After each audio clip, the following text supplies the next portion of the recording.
Now we're working on our FZR restoration little by little every day. We have a little bit of work to do this morning, but it's supposed to get up above 40 degrees this afternoon, so we're going to try to plan the day out so that at the end of this work day we have a couple hours left for a ride. Now I know every one of these restorations is an entity unto itself. Everyone's a little different, but every one of them is an adventure, and this one is no different. Now as I look up and I see, and I have it here to remind me how smart I really am. If I was able to use that part, I'd probably already be painting this bike already, but as it turned out, it was disappointing the day we realized that was not going to be an option, but we recovered well, and we're well on the way to having this ready to mount. Now our Bondo's been up there drying an extra day, and all those reinforcements we made on the side panels, they're drying in a little extra. We're ready to start shaping that part out. Okay, step one, I'll get a heat gun, warm up that tape a little bit, pull it off, and we can see what I'm going to do this morning. Work on this joint and try to fill in these holes that we're not going to use with some Bondo and some epoxy. Now anytime I'm dealing with Gorilla Tape and it's been sitting overnight, or if it's on anything really and you want to get it off easily, a little bit of heat with a heat gun just makes it a lot easier to take it off. Otherwise this tape can really be tenacious. Now the first thing is there's some overage on this that I need to just trim off with a Dremel tool before I can go any further on this.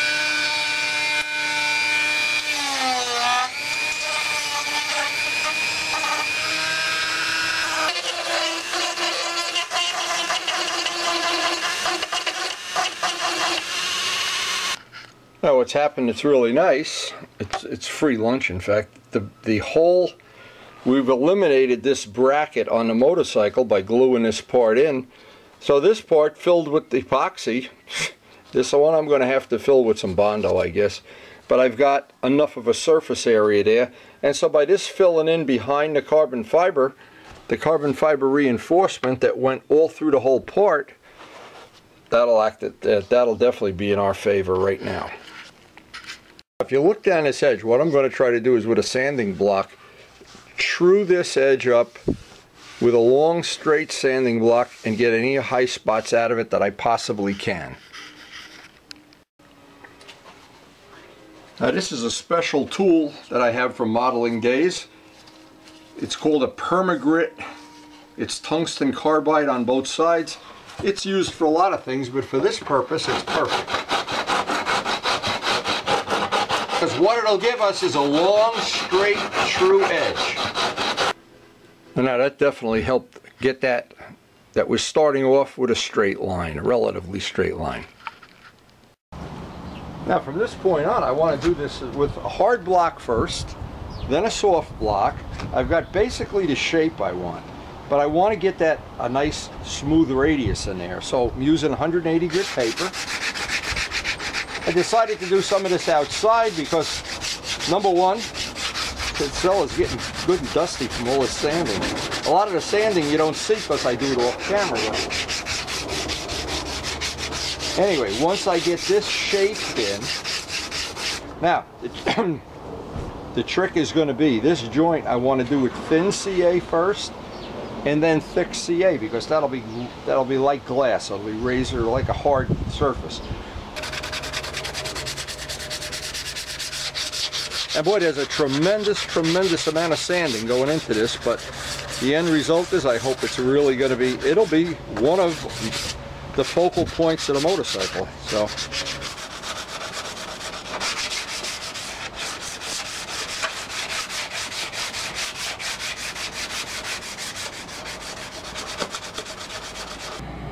now here's a good tip. If you order CA ahead of time, as I do, two things should be in a refrigerator. The hardener for your urethane and CA in the refrigerator, not the freezer. It prolongs the life by a power of probably 10. Now, step one on this, to make this joint the way I would like to have it, I want the CA to drip down in there.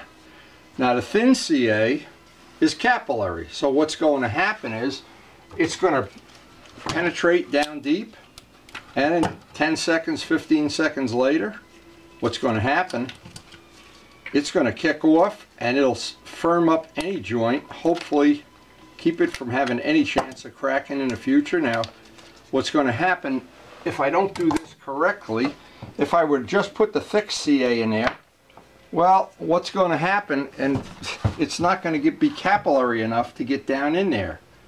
So I'm going to run a bead, and if a little drips down, it doesn't matter. We're going to sand this part many, many more times. In fact, the final sanding day that's going to come up very soon, I want to get a dedicated day that I can be outside and do all this outside.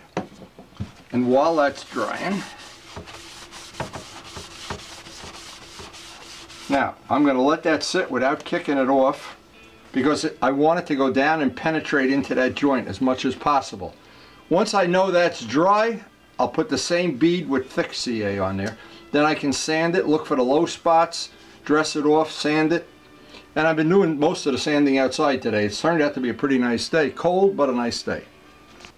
Okay, now with 2 coats of thick CA on top of that, I'll let that sit for 4 or 5 minutes just to make sure it's totally hard. In fact, I'll have a cup of coffee while I'm celebrating how good this job is coming out. And at least I know this part's going to fit. Now at this point, I'm just looking for the low spots. Maybe I ought to get the right glue. A thick CA. And any spot I see that doesn't have sanding dust on it, a sanding scratch, I know right away that's a low spot. So this will allow me to build this basically as much of the edge as possible, maybe even the whole edge, with thick CA, which when it dries is, of course, it's got the best bond ever. And number 2, it's hard as glass. Now the last thing here, that joint came out really nice. I'm impressed. I have 2 holes, one on each side of the fairing. I need to fill with Bondo. They've already got carbon fiber behind them, so I've just got to make sure I don't have a big air bubble in it when I fill them up. Now, on one of the recent videos, I did well, everything that I knew about Bondo, which probably there's people that do custom cars that know a lot more, but I've been able to use Bondo from time to time effectively, but I'm not happy about it. I'm not a Bondo boy. I want to cover the whole motorcycle with Bondo and then go that way either. So anyway, we're going to minimize, and this whole job we've tried to minimize the amount of Bondo. In this case, the only thing is I want to get it higher than the area around it, because I'm going to block sand it down in the next session. Now the Bondo will dry overnight up by the heating vent, and boy, we're coming up on a part of the project where it really gets to be a lot of fun. The hard part is all of this heavy duty grinding, sanding, shaping, but then the final sanding, and I'm going to do a whole video about some of the tricks of doing the final sanding, get that really finished look that we've been able to do that on other restoration projects. And it's time consuming, but it changes it from being just an ordinary looking motorcycle into something special. And not having that piece fit threw us a curveball, but I think we've recovered from it nicely, and well, we're going to get ready to go for a motorcycle ride here soon. And Karen just checked the weather for me. It's over 40 degrees. Can you imagine? Wow, it's going to be like summer out there. And just look at this, right in the middle of our restoration season. What a blue skies day. It is up over 40 degrees, a little breezy, and the leaves should be changing. We hope to get a couple of pictures of what this area of the country looks like for the people that live in other areas. It's a beautiful time of year to get a ride in.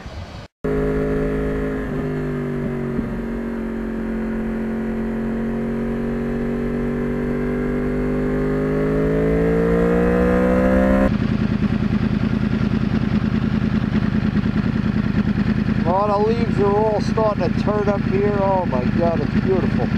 beautiful. It's a great time of the year.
Ride was wonderful. There's not a cloud in the sky.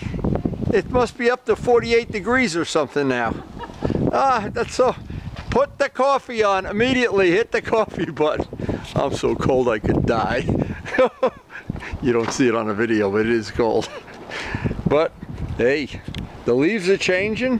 The FZR is coming together little by little, and we snuck in a great ride. So I hope you enjoyed sharing it and sharing every day that we're here in the shop and trying to share it with you.